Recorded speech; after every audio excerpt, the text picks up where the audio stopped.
Okay, we've got to talk about the UAP hearing in the House of Representatives. So get in here. This is Jack with Cosmic Road. I talk about UFOs and the paranormal. Please hit like and subscribe and let me know what you guys think in the comments below. Of course, I live streamed the whole thing, so hopefully some of you had a chance to check out that live stream. But if you didn't, that's okay. Here is some takeaways from the hearing. Some people think it was a nothing burger. I don't think it was a nothing burger. There was some tofu on that burger. There was some protein. It wasn't all a waste of time. For example, this question on Twitter from Mario Knoffel. So who had aliens are real on their bingo card? Nancy Mace says, we did. I love it. Nancy Mace seems committed. She was asking good questions. She was leading the whole thing. Another thing, Chris Sharp says Lou Elizondo cannot discuss whether he has read into a UAP crash retrieval program. That is huge.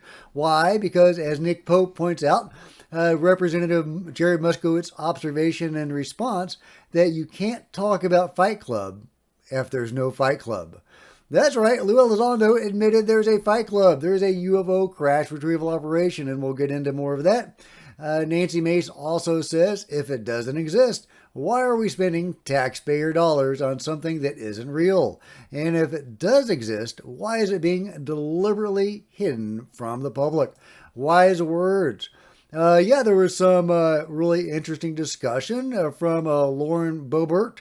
There are rumors that have come up to the Hill of a secretive project within the DoD involving the manipulation of human genetics with what is described as non-human genetic material, potentially for the enhancement of human capabilities / hybrids. Are any of you guys familiar with that? Of course, they all said no, but I thought that was really intriguing that a sitting congresswoman is asking these witnesses or, these panelists about hybrid beings and saying that there had been rumors that have come up to Capitol Hill about hybrids. What are these rumors? What has she been hearing? I really want her to get on the stand and then for her to tell us what she has heard. The juiciest things to come out of it were the responses from Lou Elizondo. I really firmly believe that he should have been the centerpiece of this hearing. They should have left off Mike Gold, as well-meaning an individual as he may or may not be. He didn't contribute anything except spreading disinformation, however unintentionally, about NASA, saying that NASA was very transparent, and that it should be more a part of all of this. No, keep NASA far away from this. It's been hiding this stuff forever. It is clearly not transparent at all. So Mike was a waste of time. I wish he hadn't been there. That time should have been reserved for Lou, who's the only one that really had direct knowledge and experience of this stuff. I really appreciated Michael Schallenberger being there in entering in information about Immaculate Constellation, aka the UFO Control Group, into the congressional record. That was huge. However, they didn't go into it at all. They didn't go into any details about Immaculate Constellation. I thought that was a huge wasted opportunity. We have, a whistleblower coming to Mike Schallenberger and telling him about the UFO Control Group, naming, programs and, locations and all sorts of stuff and what they were up to. And they didn't go into any of that in the hearing. They just entered it into the record and asked him a couple of questions and moved on. So, Rear Admiral Tim Gallaudet, as I've been pronouncing it, although Lou pronounced it, I think, Gallaudet, he was talking about USOs, but he also didn't contribute anything really. So Lou was really the star of the show. So let's listen to some of his responses. Elizondo, you state in your testimony that, quote, advanced technologies not by our government or any other government are monitoring sensitive military installations around the globe, end quote. If these technologies are not made by any government, who's making them? Private companies, or are you implying they are crafted by a non-human intelligence? Well, ma'am, that's precisely why we're here. The problem is that, temporally speaking, over decades, not just the last 10 years, to put this in perspective, are these private companies you're implying, or is this non-human intelligence? It may be both. Okay. When it comes to Blue Force Technologies, I would not be able to discuss. Okay.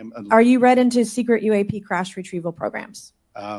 we would have to have a conversation in a closed session. Oh my God. All right. My ability to discuss specifically crash retrievals. I submitted for my book through the DOPSR process, which took a year for it to be reviewed. And what is in the book is what I was told I'm allowed to talk about. Has the government conducted secret UAP crash retrieval programs? Yes or no?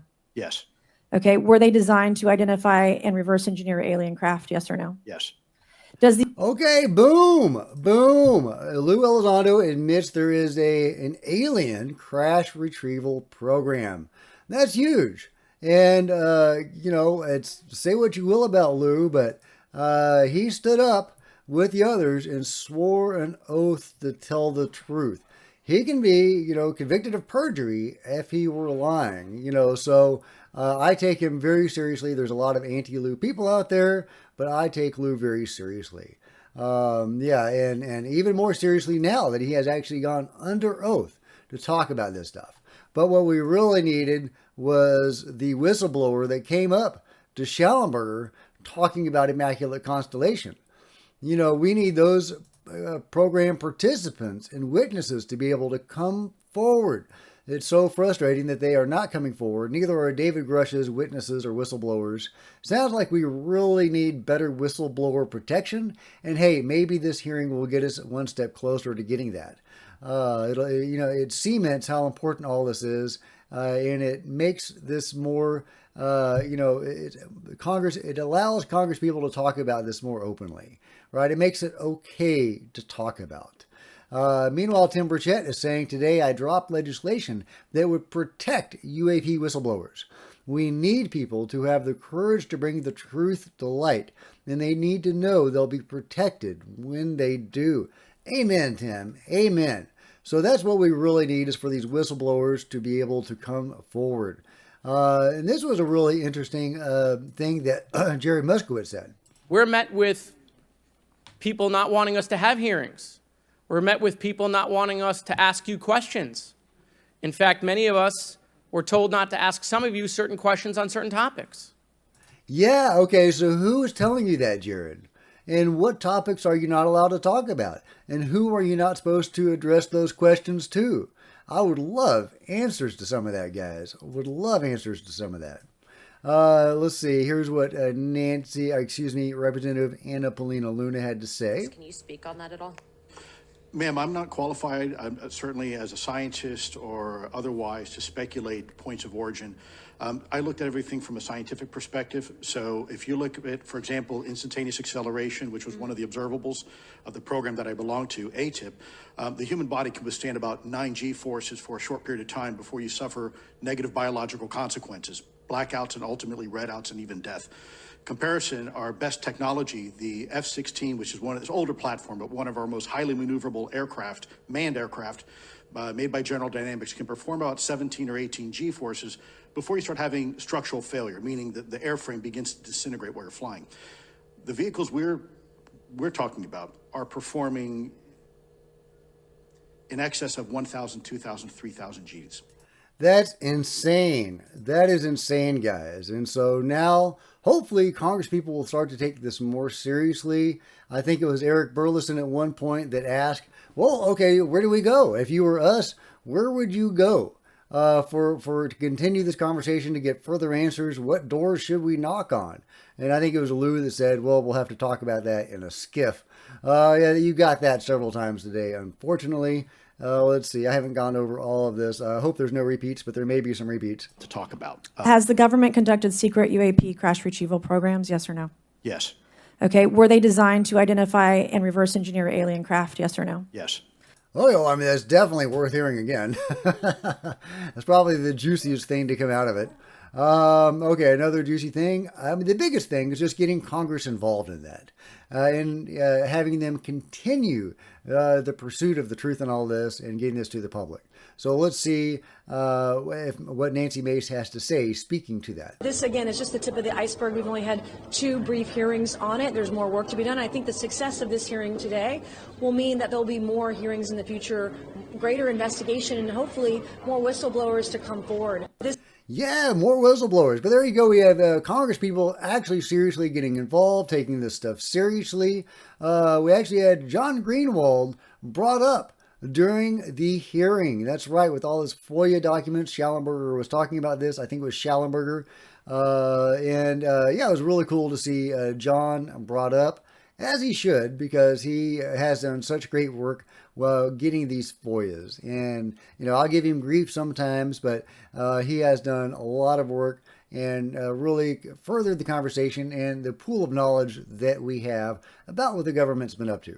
And he says Mr. Lou Elizondo made reference to a professional psychological operations officer employed by the Pentagon that serves as the singular point of contact for any UAP-related inquiries from citizens in the media. He is referring to Pentagon spokesperson Susan Goff. And here is her paper that she authored, The Evolution of Strategic Influence, written while she was serving as a lieutenant colonel in the U.S. Army. Very interesting. Not surprising, but of course, that's who we have as the spokesperson of the Pentagon. Has the government conducted secret UAP crash retrieval programs, yes or no? Okay, we've heard that Yes. before. Okay, were they designed to identify and reverse engineer alien craft, yes or no? Yes. Does the U.S. government have any reverse, okay, we already answered that question about retrieval programs. Do any U.S. contractors have the same? I would prefer to address that in a closed session, ma'am. Okay. In your book, you mentioned government employees who've been injured by UAPs, placed on leave, and receiving government compensation for their injuries. Is that correct? That is correct. How can the government deny we have recovered craft if they're paying people because they've been injured by recovered craft? Ma'am, that's a great question. That's why I think we're here again, because I've seen the documentation by the U.S. government for several of these individuals who have sustained injuries as a result of a UAP incident. Yeah, and Nancy Mace calls that hypocritical, and Lou agrees with her. Another point in this question that he talks about further is the private contractors and their involvement. And he strongly suggests that Lockheed Martin has not only UFOs, but USOs as well. He's asked, well, do specific contractors, specialize in certain domains, air or sea or whatnot? And he specifically asked about Lockheed Martin. And he won't talk about UFOs directly, but he says, yeah, they've got stuff in in air, in space, and in the sea. Again, he's not talking specifically about UFOs and USOs, but he's talking about UFOs and USOs. So yeah, from Lou, Lockheed Martin has USOs. And here is what Tim had to say. We're talking about technologies Or in questioning with Tim. that can outperform anything we have in our inventory. And if this was an adversarial technology, this would be an intelligence failure eclipsing that of 9/11 by an order of magnitude. All right. And Tim in his tweet said, we are talking about technologies that can outperform anything we have in our inventory. All right. Well, there you go. There's a brief overview of some of the highlights that came out of the hearing. Lou talking about UFO crash retrievals and reverse engineering. We got one congresswoman talking about hybrids. I would love to know what vein of information she had gotten that from. And we need more information about what she knows or has been told anyway. What are these rumors floating around about human hybrids? That's crazy. So there's some juicy stuff, but mainly I see this hearing as more of a placeholder hearing, just to keep the conversation going, to spread public awareness of this, to give a few sound bites for the news, again, to spread public awareness, to make this even more okay to talk about within the halls of Congress, to normalize the topics of UFOs, to get a little information. And but basically as a placeholder hearing so that we can have more hearings in the future, hopefully with direct witnesses and participants of these programs. Now, they had some great people in the audience that really could have shed more light on this. I mean, Chris Bledsoe was there. They should have had Chris Bledsoe on the stand, Bring in the lady. Bring in some orbs. So that's my quick takeaway. Let me know what you thought of the hearing, any of these statements from Lou and the Congress people and others. Let me know what you think about it all in the comments below. And if you've enjoyed this video, please give me a big thumbs up. I sure appreciate it. Smash the like button and the bell to be notified of future videos. You don't want to miss a thing. Join me on social media. There's Facebook and Twitter links below. Love to see you guys there. If you want to support Cosmic Road in a bigger way, consider grabbing a coffee mug or a t-shirt in the merch store below, or by becoming a channel member. Channel members are rock stars, and I really appreciate you guys' support. Thank you. Meanwhile, there's plenty of other videos on the channel, and I'll see you guys next time. This is Jack with Cosmic Road, signing out.